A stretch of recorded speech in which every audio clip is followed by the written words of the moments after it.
Are people afraid of you, Beth? Uh-huh. Who's afraid of you, Beth? John. Your brother. And what is your brother, why is your brother afraid of you? Because I hurt him so much. Mm-hmm. Okay. And what, at nighttime, what do your parents do to your door? Lock it shut. Why do they lock it shut? Because they don't want me to hurt John. Right. And they're kind of afraid of hurting John? Of you hurting John? Mm-hmm. Okay. Are they afraid that you might hurt them? Yep. Would you, Beth? Mm-hmm. When would you do it? Nighttime. Okay. Why would you do nighttime? Because I don't like them seeing me do it. But they can feel me do it. Mm-hmm. And what would you do to him, Beth? Stab him. Okay. What would you stab him with? A knife. The program you are about to see was compiled from the actual therapy tapes of Dr. Ken McGidd, a clinical psychologist specializing in the treatment of severely abused children. Children so traumatized in the first years of life that they do not bond with other people. They are children who cannot love or accept love. Children without conscience who can hurt or even kill without remorse. This film shows the devastating effects of abuse on a child. It also shows that victims can be helped. It is the story of a 6.5-year-old girl named Beth. Do you ever stick pins in people? Mm-hmm. Who? My brother. Okay. Do you do it a little bit or a lot? A lot. Okay. And what are you trying to do to your brother? Kill him. Why do you want your brother to die? Because I was hurt so bad, and I don't want to be around people. Okay. Who else would you like to stick pins into? Mommy and Daddy. What would you like to have happen to them? Die. Jesus could have lived to save Israel, yet he chose to die to save the world. Tim is the minister of a small Methodist church in the South. He and his wife Julie have been married for 12 years. Jesus didn't say Unable to have children of their own, they decided to adopt. In February of 1984, they received a call from the Department of Social Services telling them they had 2 children available for adoption. They were told that Beth, 19 months old, and her brother Jonathan, 7 months old, were normal and healthy. We did not need children to make our lives complete. We felt secure in ourselves and secure in our relationship, but we wanted to share that with somebody else. And we felt like we had a lot to pass on to a child, and that was what we really wanted to do. And when the phone call came, it was like, at last it's here. And it seemed like a miracle. It had happened so quick. We'd heard of couples having to wait 5-10 years on a child, and here we had 2 young children. It was like the answer to our dream. Their dream became a nightmare when they realized that Beth and Jonathan had severe emotional problems. We had the kids with us, Beth and her younger brother John, for probably a couple of months until we began to learn something about their background and their past. And when we learned it, some things seemed to fall in place about her behavior and John's behavior. From several sources, we discovered that they didn't have enough food to eat. That perhaps even Beth went all day maybe with just a box of Kick cereal. John himself was found in a bassinet with little patches of urine all over it and a dirty diaper and a couple of bottles at his feet that had curdled milk, and the back of his head was completely flat. The front of his head had bulged out, and at 7 months he couldn't raise his head, couldn't roll over. He was just had no stimulation. And we think perhaps that had happened to Beth, and it wasn't very long until she began showing some signs of perhaps even some abuse. There was a nightmare that she had, and the nightmare was about a man who was falling on her and hurting her with a part of himself. Tell me about your birth father. What was that nightmare like? When he touched my vaginas Okay. until it bled, hurt it a lot until it bled, and wouldn't feed me a lot. He'd hit on me, wouldn't be very nice to me. How old were you? 1. And in your nightmare, what happens? I get real scared. Where are you in the nightmare? What happens in the dream? I'm in the house, upstairs. And then what happens, Beth? When he comes upstairs and, hurts. How do you feel when you talk about this? Scared. Where's your birth father? What's he doing? He's right there, and there's his hand. His hand's right there. Where? Right there. You can't hardly see it because it's green. What's it touching? My vaginas. And what is your birth father doing? Hurting it. Your face looks sad. Can you tell me about that? It's crying because there's dots of the tears. Beth had endured severe neglect and abuse as a child. Her birth mother died when she was 1. Because of these early childhood experiences, Beth never developed a sense of conscience, love, or trust for anyone. The early sexual abuse by her birth father would cause her to exhibit inappropriate sexual behavior, especially toward her brother. Does your brother have private parts?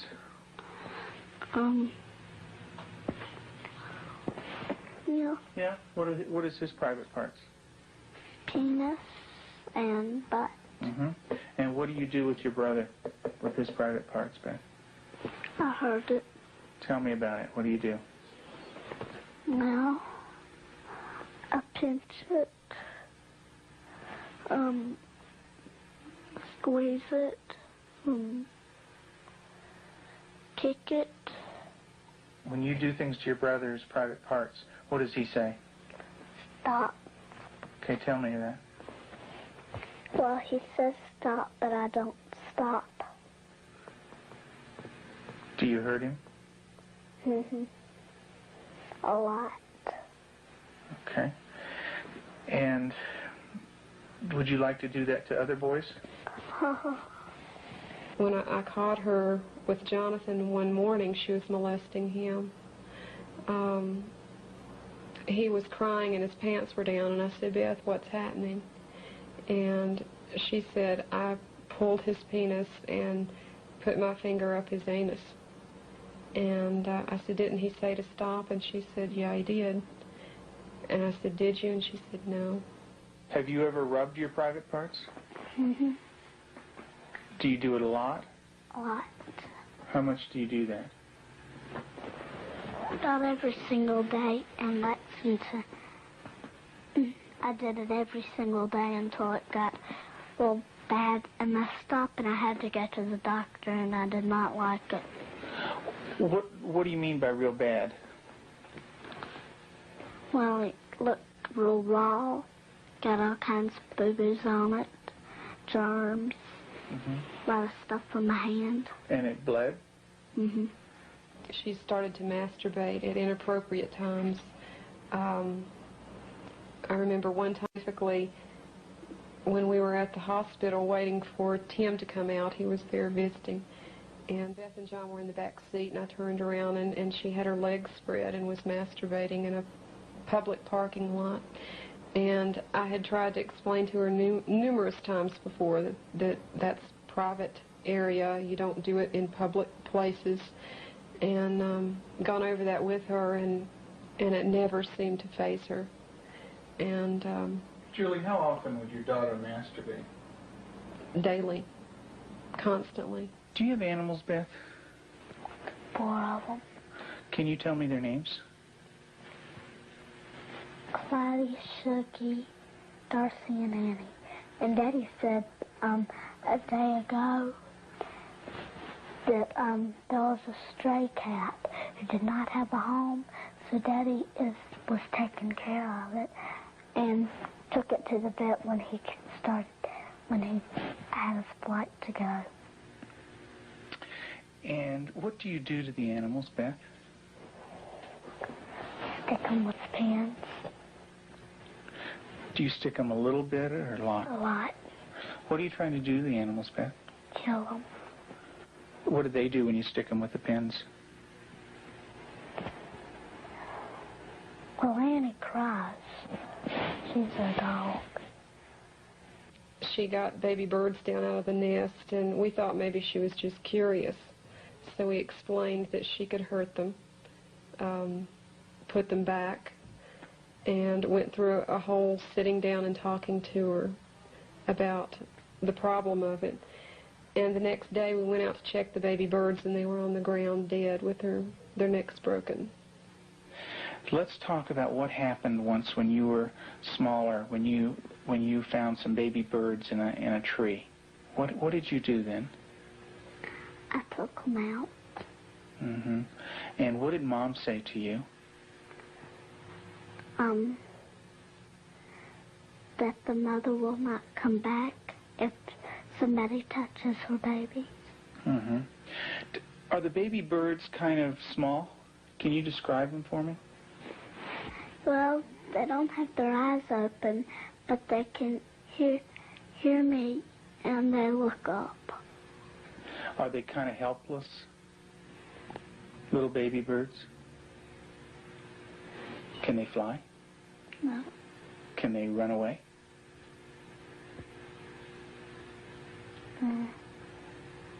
Yes. They can? Are they easy to catch or hard to catch? Hard. Yeah. Well, it's hard to remember. With the baby birds, what did you do? Took them out of the tree. And what did you do with them? Played around too rough. Also, when at the end, I picked it up and I thought it was Dad, and I came to say, Mommy, is this bird dead? And she said, she called Daddy and said, Tim, and Daddy came and, I think I remember that they said yes. Mm-hmm. And so did the little baby birds die?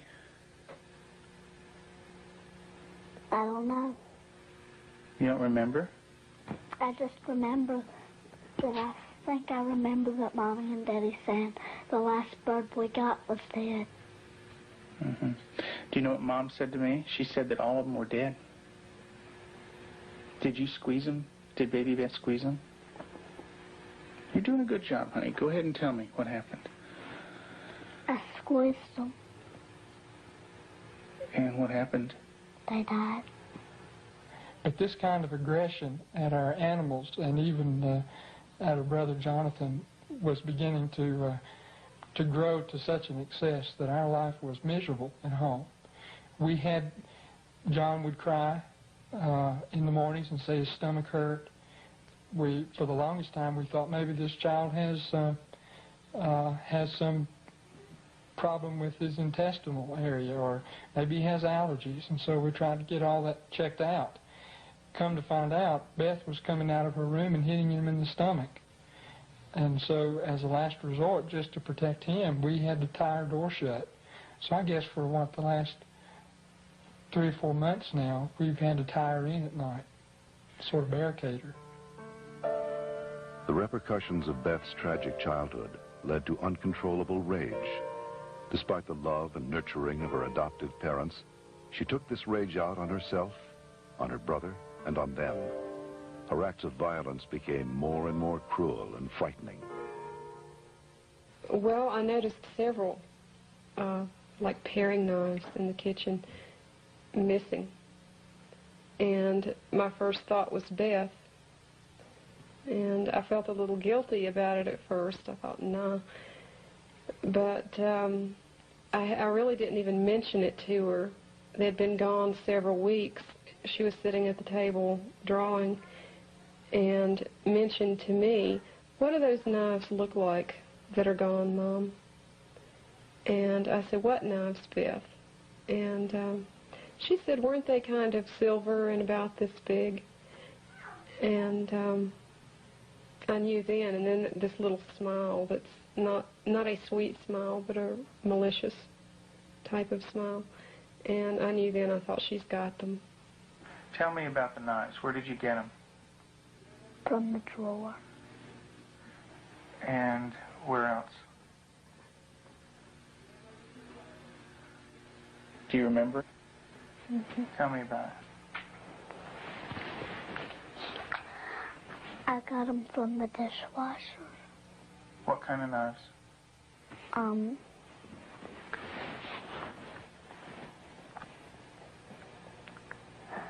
Big sharp ones.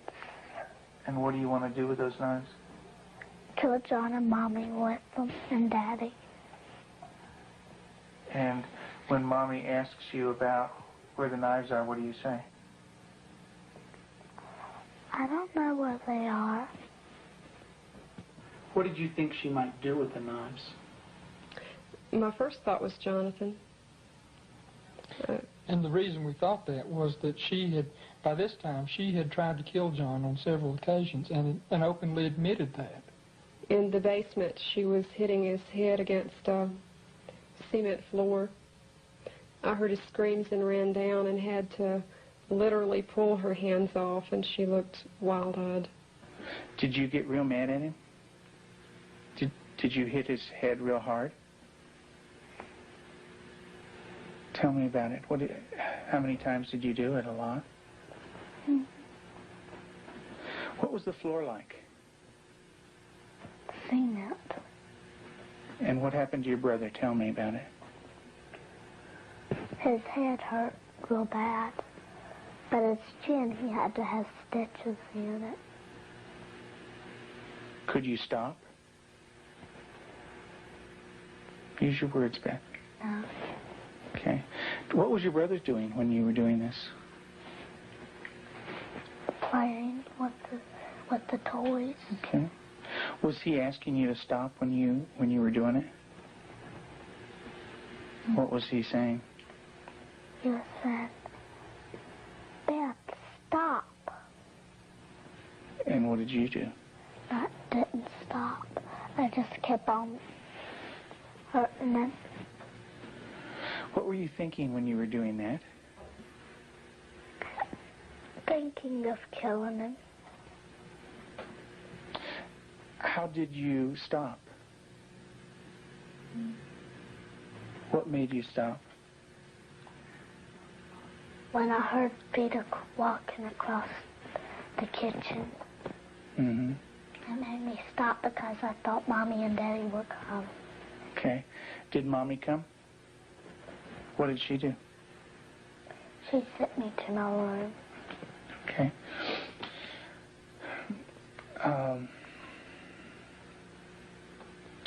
And what if Mom didn't stop you? What would you have done? Kept on doing it. And what about... After evaluating the extent of Beth's psychological problems, Dr. McGidd felt that for the well-being of the family, Beth needed to be temporarily separated from them.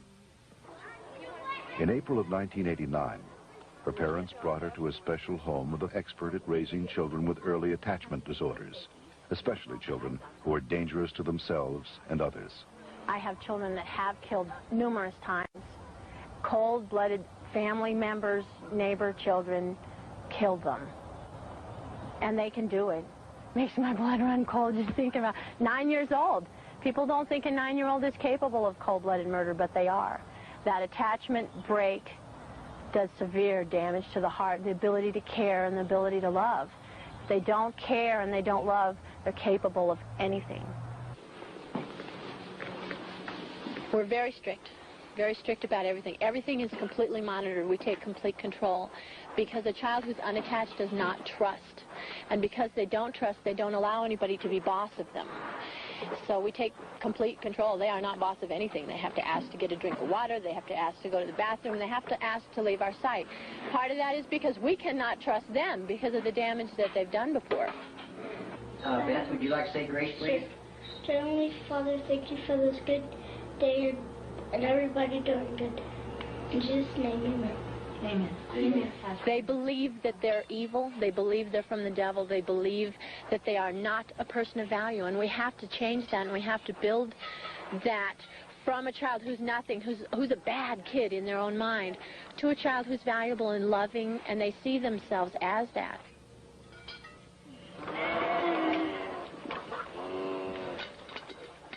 You don't have to bite this. When they do a chore well, we can say, you did a good job, you're a good worker. And then it just builds that self-esteem little by little so that they change the way that they see themselves.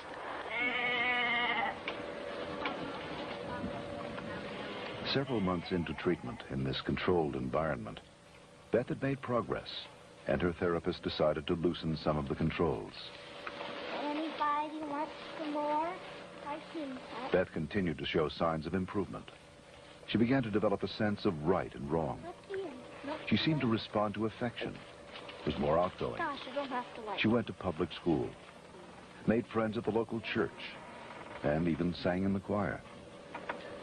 And you're going to go into Sunday school when you come? Yeah. And get stickers.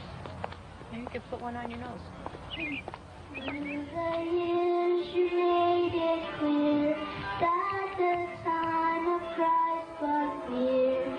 Though the people couldn't see what Messiah ought to be, though your word contained a plan, they just could not understand. That's Elijah. Mm-hmm. Yeah, it's a beard. See his beard. There's his nose, and that's his... Oh, I see. Yeah, see his beard is kind of flowing in the wind and everything. Elijah taken up into heaven, the fiery chariot. Huh? Well, that's Elisha. That's the other prophet that took Elijah's place. And he was left, and there's Elijah, You know, and he learned about sheep, and the Lord is my shepherd. Mm-hmm. March 3rd, you just got that yesterday, huh?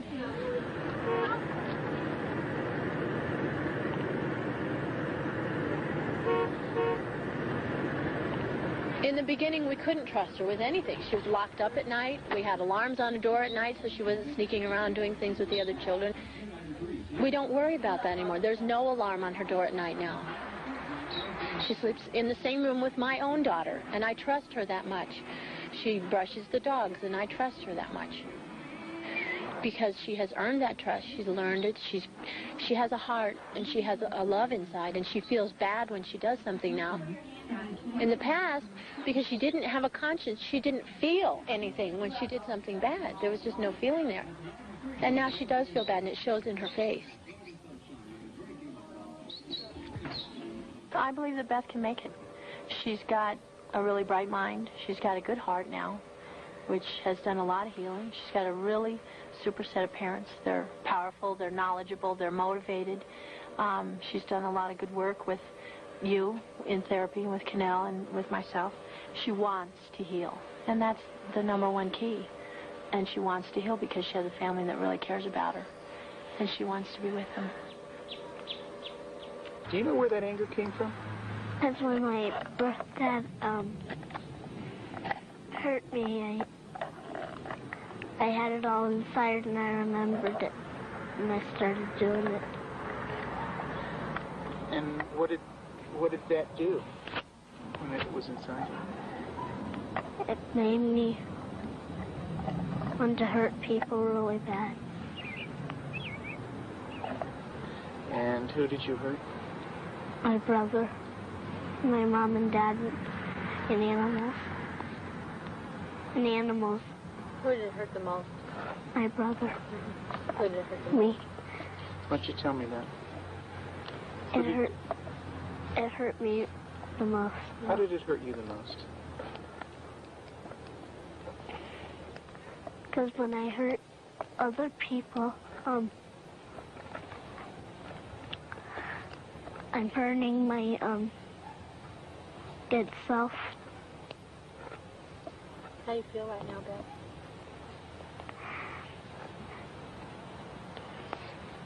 Sad. It's kind of tough to talk about, isn't it?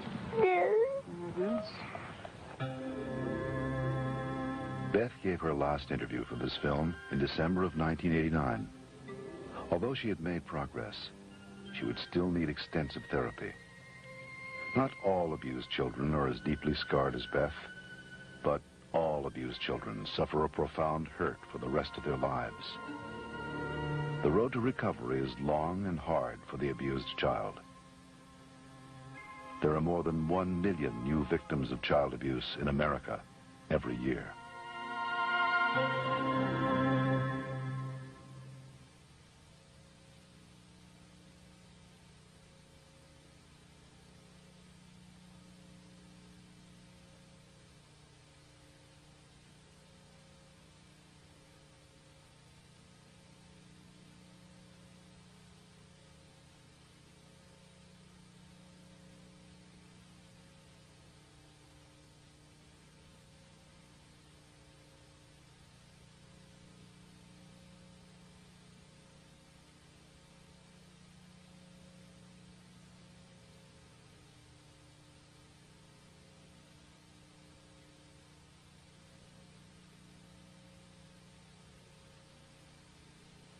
For further information on the prevention of child abuse, write the National Committee for Prevention of Child Abuse, Post Office Box 2866, HBO, Chicago, Illinois, 606.